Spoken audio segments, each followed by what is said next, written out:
Hello, and welcome to the Football Parliament podcast, your one stop destination for your football debates, opinions, and discussions. It is 3 days before Chelsea kickstart their 2021-22 Premier League campaign. Before that, a Super Cup match against Villarreal tomorrow. New seasons, new expectations, new faces. Discussing all of that and more, I'm joined by Chirag as usual, and a very special guest today, Adidev Guru. Adidev, Hi guys, welcome to hi the guys. Football Parliament podcast. We are glad to have you over here. Thank you, man. Thank you. Looking forward to it. Definitely. Tell Like you. I have been following Adidev for a time now. I have seen his past videos. I know he is not so consistent. You'll find all his socials in our description. You will find his links to his videos in our description. But to be honest, Adidev, I am a fan of the knowledge that you have for Chelsea, for the way you deliver the things for Chelsea. And first of all, my first question to you, being a Chelsea fan, is how does it feel being a Chelsea fan? Oh, it feels amazing to be a Chelsea fan. It feels like I'm always riding the roller coaster. It is never like we can never come to a place where I can say that okay, fine, we are stable or something along those lines, or we are consistent enough. Uh, in if I'm talking about the whole history that I have been a Chelsea fan for, because I've been a Chelsea fan since 2001, uh, when Hasselbank was playing. So actually, Hasselbank started the whole thing for me, for being a Chelsea fan, because up until date, I've not seen a striking partnership that has been better than Hasselbank and Cook Johnson together. So that's exactly why I started being a Chelsea fan, because when I'm looking at that team, because I'm before that I was a French fan, right? I'm a France football fan. I started way back in '98 when I watched Zidane in that '98 World Cup. I was blown away. But theory dictates that I should have been an Arsenal fan because because Arsenal have a lot of Obviously. French players, but I just couldn't become an Arsenal fan at all. It somehow didn't really register to me that be an Arsenal fan. So that's why when I saw Hasselbank playing in one particular game, and I saw highlights of him. Basically, I didn't see him in one particular game. I saw highlights of him, and boom, that's exactly what just brought me into the club. And since then, it's been, as I said, a roller coaster ride, and I'm loving it. You did Did like mention talking about strike Hasselbank. partnerships. Yeah, you did mention Yeah. strike partnerships, which will give me the opportunity to hop on the trending topic right now. Romelu Lukaku's return to Chelsea. How excited are you? Oh, I'm very excited. I'm buzzed. I'm stoked. Because when he had left for West Brom, when we had loaned him out to West Brom, after the West Brom spell, when he came back to us, at that particular point of time, when we loaned him back to Everton as well, and then when he again came back to us the second time around, I was honestly thinking that we can definitely give him a chance in the team, regardless of that miss in the UEFA Super Cup against Bayern, that penalty miss. Tammy Abraham also missed in the Super Cup, so it doesn't mean that he just lose faith in a certain player. I was pretty miffed with Chelsea at that particular point of time when we gave him to Everton, because I know the kind of striker that he is, and when you actually giving him to Everton, you expect better transfers than, let's say, a Samuel Eto'o in the transfer window and a Dembaba coming in that transfer. All the Dembaba just gave us one of the most historic moments ever, but it's not exactly because of his brilliance, but in the end, just gave one of those historic moments ever. But that's my point. I mean, when we could have had this player for around 2 to 3 years at that particular point of time, I don't think so. We would have come to a situation where we'd be paying 110 or 115 million player, 115 million for the same player at this current situation, because we would honestly have a buyback clause or something stuck to him at that particular point of time, and we could have obviously bargained with the wood and bottom for less, if such a situation would have arisen, which would not have. So that is the only, I think that's the only negative that I find in this move, the business of it. But all in all, right now we are getting a complete Lukaku. At that point of time, he was still developing. He was still a great player. He was destined for greatness. He has been playing professional football in the top in the top professional football in the top tier since 17. So it looks like we have been seeing him for an eternity. So because he's 28, he's 28 right now, but he's a complete player. He's a complete package, and that's exactly what I'm very very excited about. Because another point that I want to talk about here is when we were associated with Erling Haaland and Romelu Lukaku together. There were a lot of people who asked me, like, what would you want? Would you want Erling Haaland or would you want Lukaku? I have every time I have stressed on the fact that Lukaku, like I want Lukaku, because Erling Haaland, the minimum price that was being quoted at that point of time for Erling Haaland was around 150 million, and Lukaku started off with 70 million.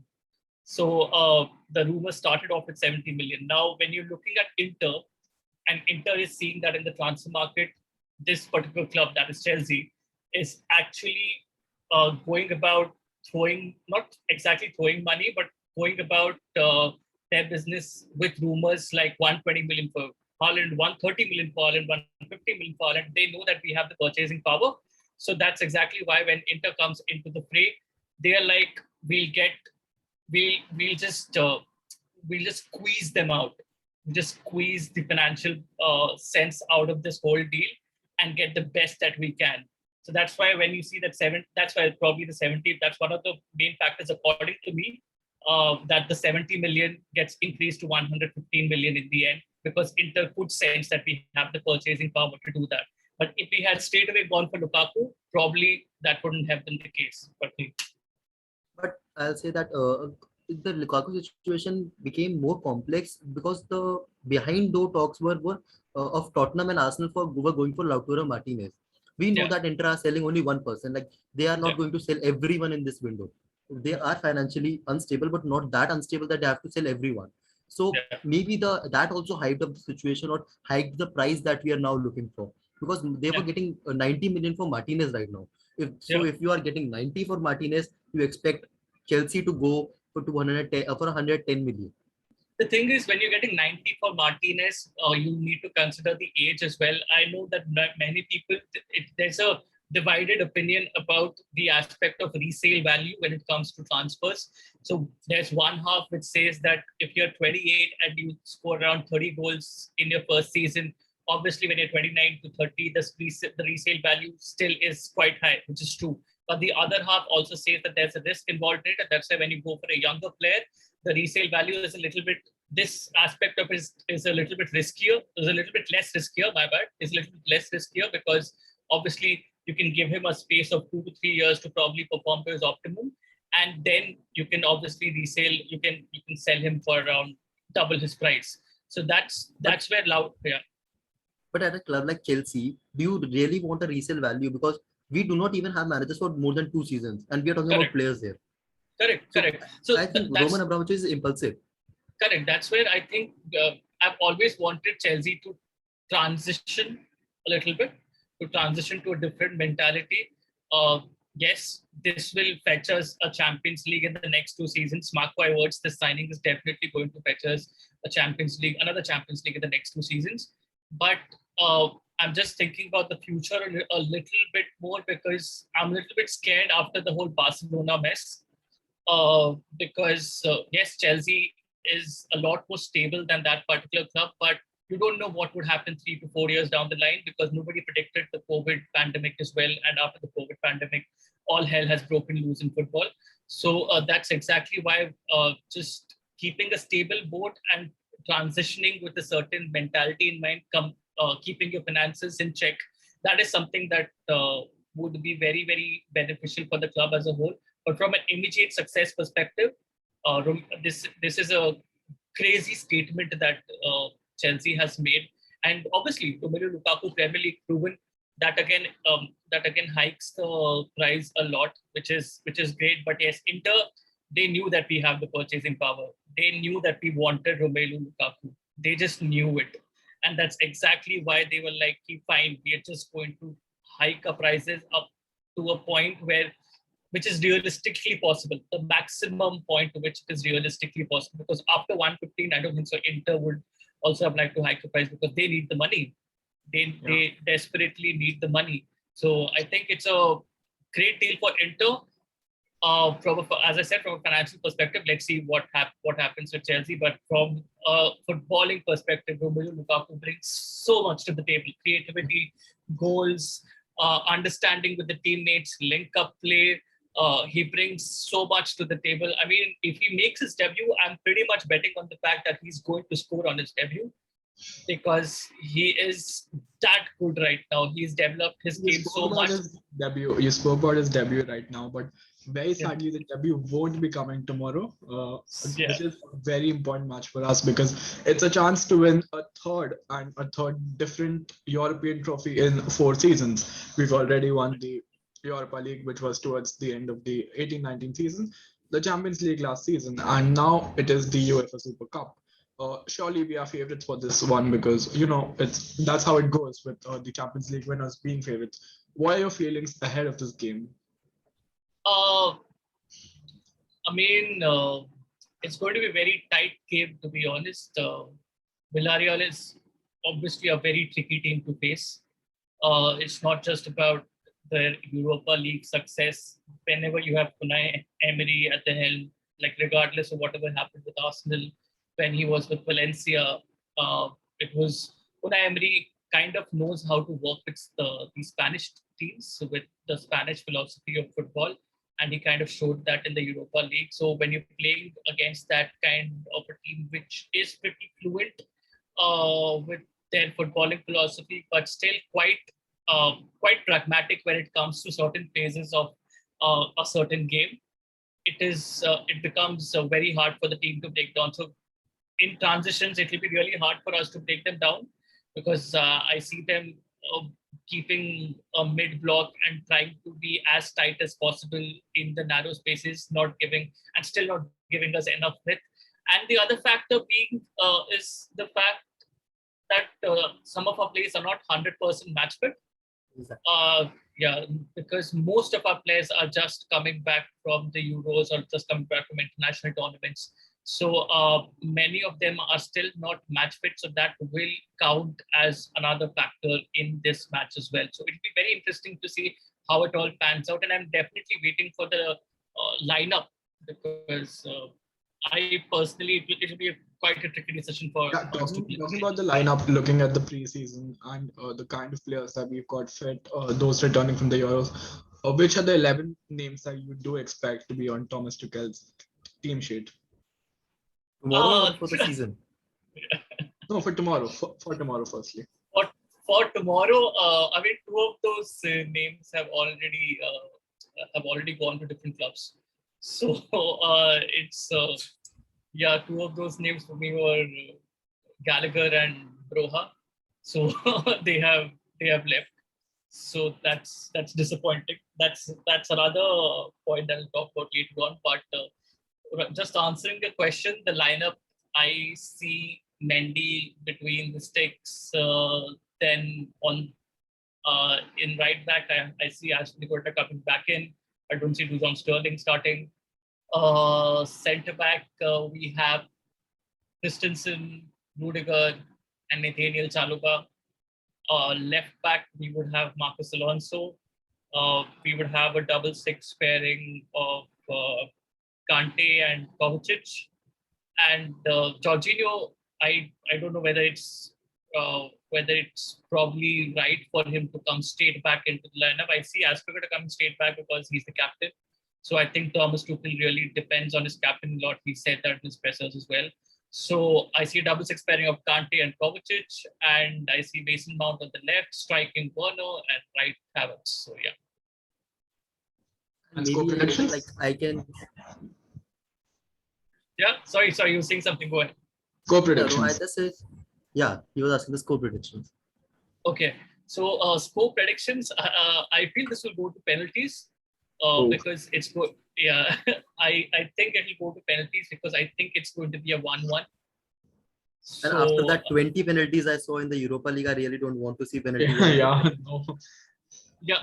think too stressful. I think we have this history of in 3 seasons we have this history of not keeping clean sheets. So I don't think so we'll keep a clean sheet in this game as well.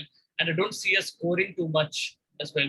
This will be a game where both teams will score.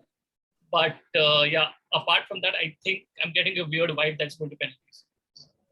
And we Talking do about the also have a more bad history further of into, doing it penalties in recent and obviously times. Europe Super Cup as well. We are not winning the Super Cup for. No, I think we have never won the Super Cup as well. I think we have, It but was in, not in the Abramovich era is what no, I not think. in the Not not in the Abramovich era. not in the actually. No, we haven't. Yeah.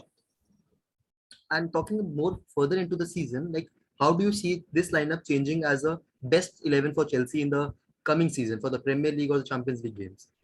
Yeah. So I think we're not.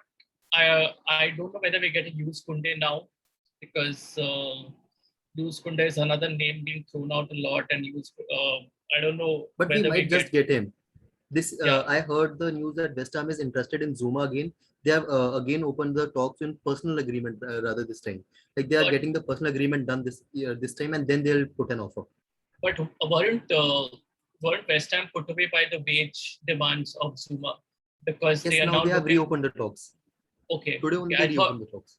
I heard they're looking towards Milinkovic because that's that's the news that I read. But anyways, if Zuma goes, then probably Kunde is definitely coming to Chelsea. They'll definitely look at Kunde. But that's another thing that I don't think so is a very necessary signing for us this season. I'll be very very honest. Yus Kunde is not absolutely necessary for us to spend around 60 to 70 million this season because yes, he's a transitional signing. We are probably looking at a replacement for Aspilicueta or Thiago Silva for the next season because obviously they are quite aged currently. But we're definitely looking at him as a replacement for that.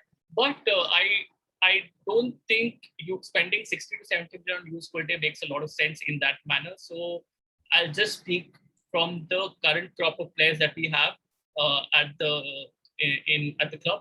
So I see this Marcus Alonso being replaced by Ben Chilwell, obviously on the left, and Jorginho Kante being the double six.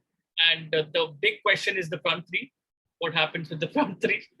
Yeah, big There will be question is what rotation happens. regardless. A lot of rotation. Yeah, there'll be a lot of rotation, and I feel by the game that I saw against Arsenal, a game against Arsenal, when you put Hakeem Ziyech in that central role behind the striker, he's a classy player. He's played in that role a lot for Ajax as well, where he's given a lot of space to roam around in the center and attack those half spaces as well. So because in the previous season, if I remember correctly, there was in the latter half of the season, Tuchel was playing Timo Werner and Hakeem Ziyech kind of in a strike partnership right up front. Hakeem Ziyech was trying to find half spaces. Timo Werner was being kept central a lot. So that was being done in the latter half of the season, and that didn't suit Ziyech quite well. But when you're playing him, when you're giving him the creative freedom to be right in the center and get those through balls in, or retain possession quite deep, and then just drive through the middle. That is Hakeem Ziyech's positivity. That is Hakeem Ziyech's strong point. And I feel if you kind of make that system, it is that will be 4-3-1-2. Will that be a system for that? Yeah, I think 4-3-1-2 would be crazy in Hakeem Ziyech's if you want to fit Hakeem Ziyech in that role. But it again goes back to a 4-man defense, and if you're going back to a 4-man defense, you're probably going to leave out the first team center back in the substitute bench. So that is again another question out there. But if you talk about the front three, my front three would definitely be right winger Pulisic. But again, he's talking about shifting Pulisic to the wing back position. Wing back position, yeah. Thomas Tuchel is talking about shifting him to the wing back position, which is great actually. I don't think so. It would be quite off for Pulisic because Pulisic also likes to drag back a lot. He's not a very lazy runner. I think that will be great for Pulisic as well. And when you're getting Reece James, the role that Reece James does with the Chelsea side is just combining with that right winger that is mostly sometimes Hakeem Ziyech, and then just overlapping him and then driving those runs on the wings and getting those crosses in. With what you get with Pulisic is when you're doing that with Pulisic on the right, it's primarily uh, less. You're giving him a lesser defensive responsibility, but you're giving him a much bigger offensive responsibility to probably cut in as well rather than hugging the touchline. So that leaves the opposition defenders quite confused uh, which which player to mark on that particular side. Do I have to mark the winger? Do I have to close down the fullback? Because that is something that is a position that leaves the opposition defender with. So it would be great to see Pulisic actually in the wing back position, but then it leaves us to the question: what happens if Callum Hudson-Odoi? Because Exactly. yeah, because Callum For the first Hudson-Odoi time, again. Chelsea is going to be going with a squad depth which can be compared to the likes of Manchester City, because we always talk about City and the squad depth, which also raises a very interesting point that Chelsea. If I asked any Chelsea fan, what is our main weakness last season, I'm pretty sure everyone would say a person who can finish up top. With Lukaku now leading a line, what would be the main weakness this season? I personally would say keeping all the players happy, man management, Yeah. giving them enough minutes. Because with so many attackers, especially playing with three at the back, where you've got predominantly only three attacking players that you can play, and considering that Lukaku will be one of them, Mason Mount is a player who likes to start. The manager likes him to start week in and week out. I think keeping all the players very happy, the mood in the dressing room up high, would be a tough task for Thomas Tuchel. Yeah. No, I'll just raise the point there. Like, if you want to keep everyone happy, my formula as of now could be: we know the three starters will be Havertz, Mount, and Lukaku any day, because Havertz is in prime, is in like getting his prime form when he had at Leverkusen. Lukaku should start, and maybe Mount is the person we are making the team around right now. With Mount without Chelsea, or Chelsea without Mount is nothing right now as of now. So what we can do is Timo Werner as a backup to maybe Havertz, because Timo Werner, as he said in his interview today, he likes to play with a new striker or a second partner, a striker partner who can supply balls to him. Or making maybe Timo Werner can make room and Lukaku can cut in with his left foot and score. And maybe the talk that we were having about Ziyech is, as of now, when I see my squad right now, I do not see a direct replacement to Mason Mount. And Hakim Ziyech should be the perfect person to replace Mason Mount game in, game out, because we do not have a natural cam right now. You cannot trust your Ruben Loftus-Cheeks or Ross Barkley if they were to stay in this season. You're not going to trust them any day. So what I feel is that Pulisic and Hudson-Odoi both like to operate from the wide positions and get in and then try to score. But Mount is a player who tries to connect the midfield with the attack in a position where you need to get goals, or maybe to get the position back as well. One thing that everyone appreciates about Ziyech is his counter pressing. Tuchel is Yeah. always named like Tuchel and his tactics start with counter pressing, and maybe Ziyech style also starts with counter pressing. So maybe this could be the season where Ziyech makes himself the most important player at Chelsea, or either breaks his career out because he is getting opportunity to move out. But I do not know if Chelsea will let him go this season or not. The thing is, when you want to play a CAM, uh, Tuchel has to change his tactic around, because he likes to play with a double six pairing, which is just a central midfielder pairing, two double sixes right there, which Kante or Jorginho, Kovacic, something along those lines. He likes to do that, and with Billy Gilmore gone, he's probably going to do that with Ruben Loftus-Cheek.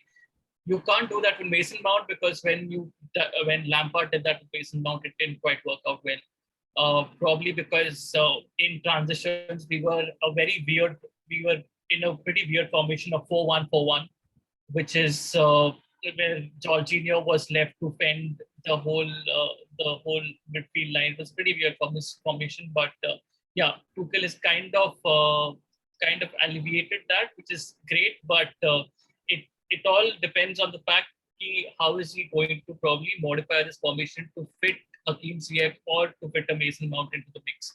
Because again, if you're bringing Mason Mount into the mix, if you're trying to play him from the left currently, Lukaku has that profile where he wants runners alongside him. Before you were trying to set up your whole game around Mason Mount. Now it would be great to probably set your whole game up around Lukaku, because that's where you are going to get a lot of goals, because Lukaku's hold-up play and the way he brushes off defenders with that horizontal position is awesome. His upper body strength is great.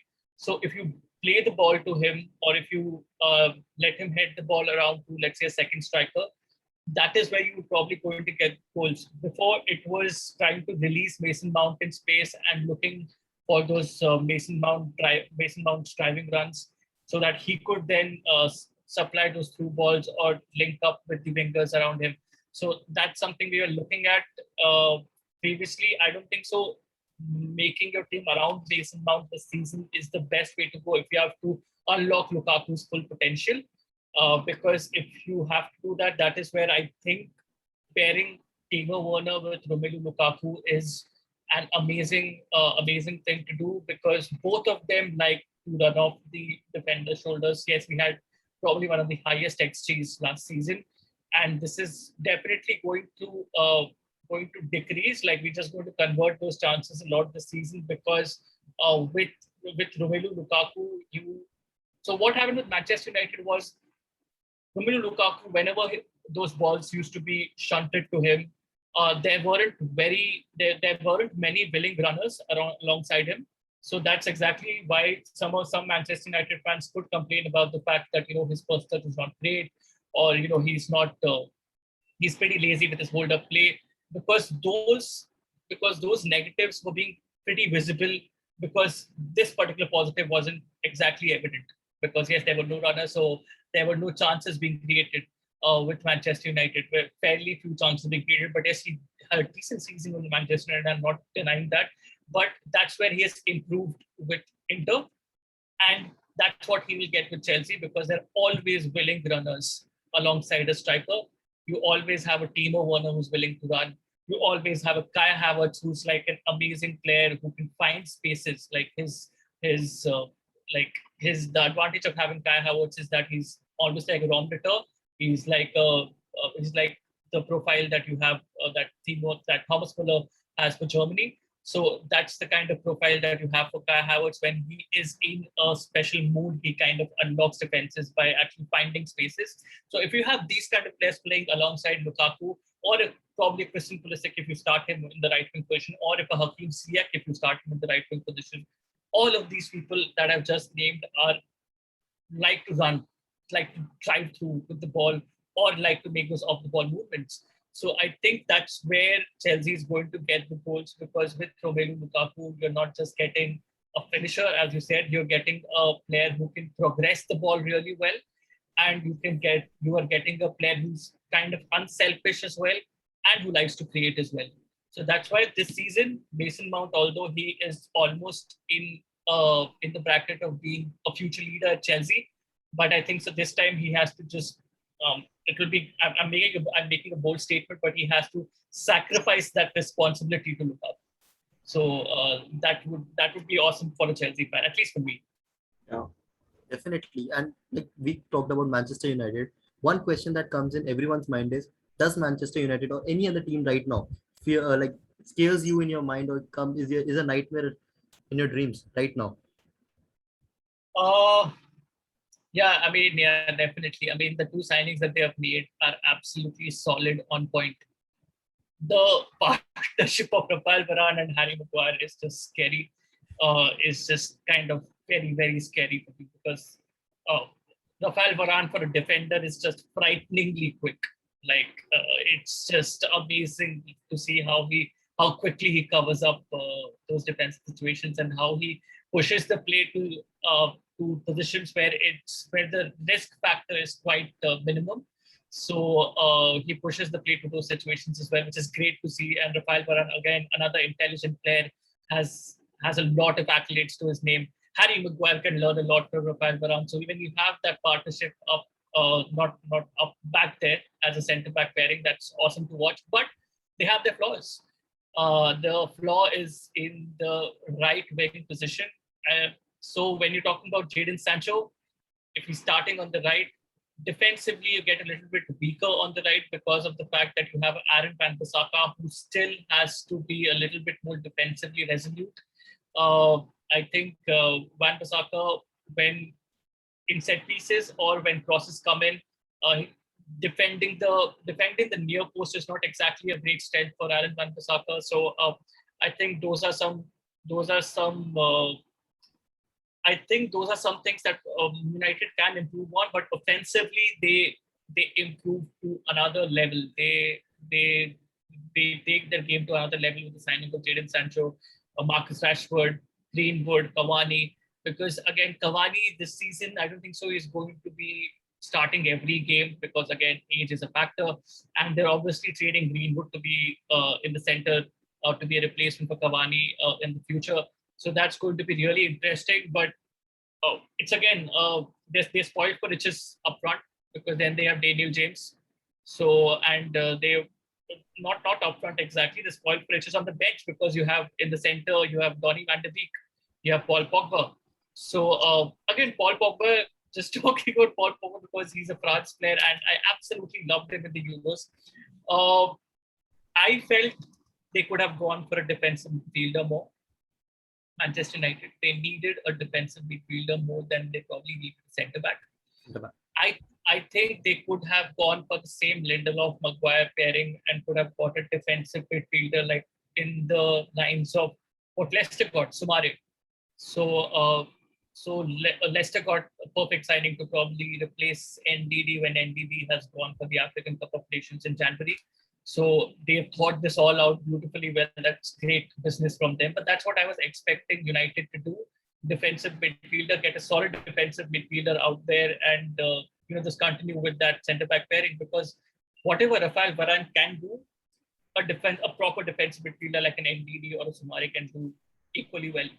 So I think that's where if you don't let your midfield be overrun and you don't risk the fact of exposing your centre backs to ongoing runners from the opposition, it's a better game for you. It's much more safe. It's much safer for you in the end.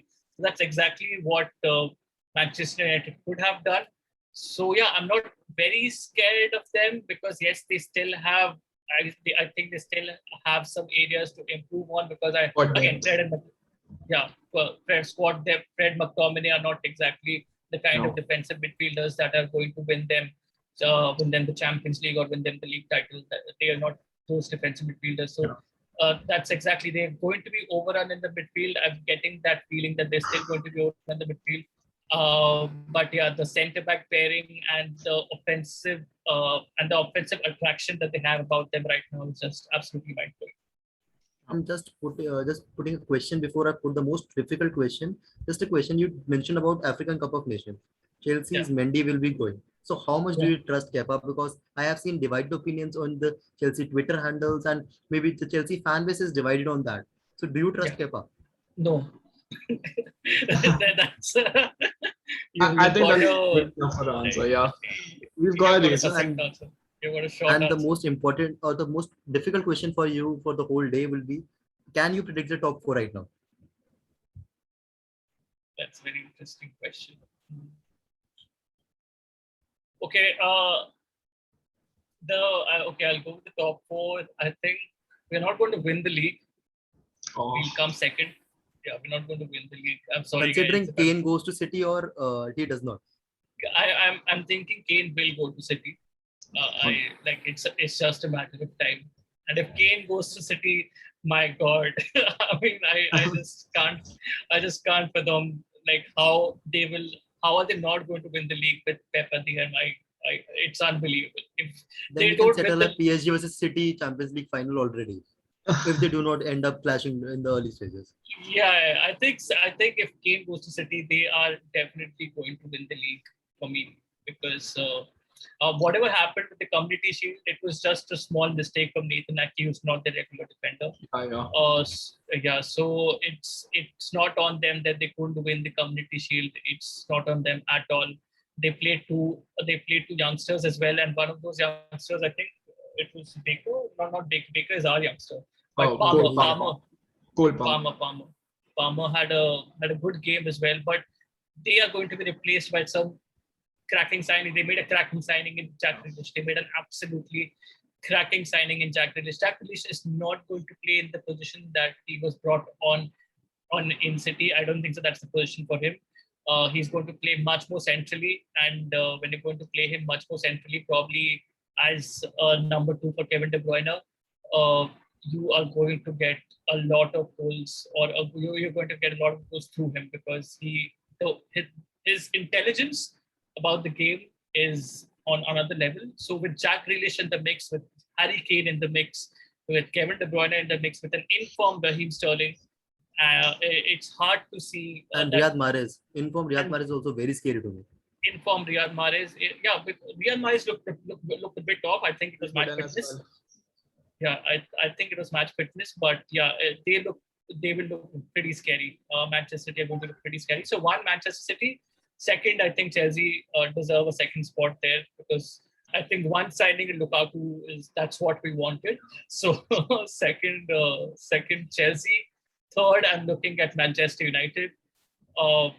Fourth, I'm looking at, and this is a bold claim, I'm looking at Spurs, because because I would have expected Arsenal over Spurs because of the European thing, that they are not in the European competitions. But Nuno I was in his impressed first with season. Spurs. I was impressed. And you said Kane is going to City. Then also Spurs at 4. Yes, they have been. It was about time Kane went to City. He should rather play at City than being dissatisfied at Tottenham. Doesn't make sense. And I think they are going to spend that money quite well. Spurs are going to spend that money quite well. They have the director of football, Paratici. They've got an amazing director of football there. I mean, he knows players. He knows the players that he's signing. When he was with Juventus as well, when Juventus was stuck in that Calcio scandal. After that, when he came into the mix, he was a part of that transition process that happened, and he got Andrea Pirlo.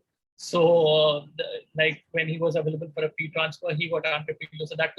So some of the signings that he has made with Juventus and the experience that he brings to Spurs is something that was needed, because up until now, Daniel Levy was kind of calling all of the shots. But right now, when you have Paratici at the helm, Paratici shares a lot of that responsibility.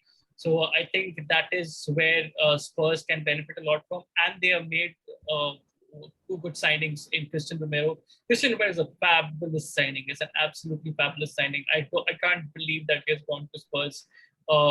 He could have easily fit into a Liverpool squad, or he could have easily fit into a Manchester City squad, or even at Chelsea, he could have easily fit into the setup. Christian Romero is absolutely a fabulous signing that they have done.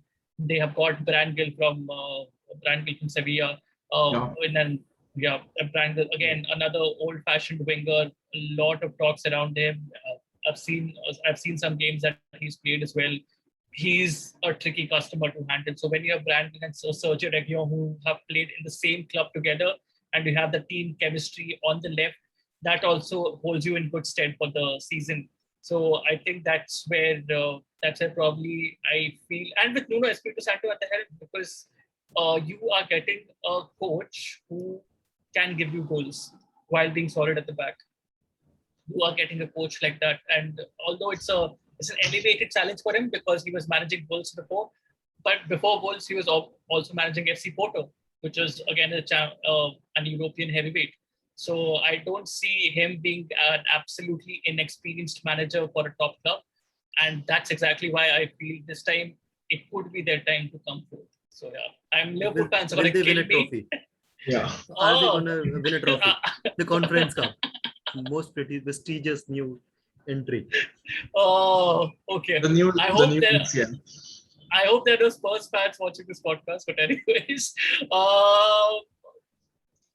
no, I don't think so. They're going to win it. Not even the Conference League. No, they're not going to win the Conference League. At last, they are Tottenham. They are Tottenham.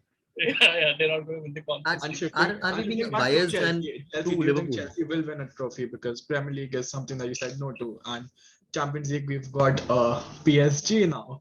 So will it be a trophy for Chelsea? No, it's not going to be a trophy-less season for them. I see us winning at least the FA Cup. Like Club World Cup, UEFA Super Cup. You are champions of Europe. The first cup, there's a chance for us to win a first cup tomorrow. So Hopefully, hopefully that this happens. was quite an intriguing Definitely. discussion, tactical stuff with Adidev and Chirag. With that, we do reach the end of the video. As I said, a very fun discussion, and a big thanks to Adidev again for joining us. Thank you if you are listening till the end. And for more top quality football content, keep listening to the Football Parliament podcast. Signing off. Thank you. Thank you.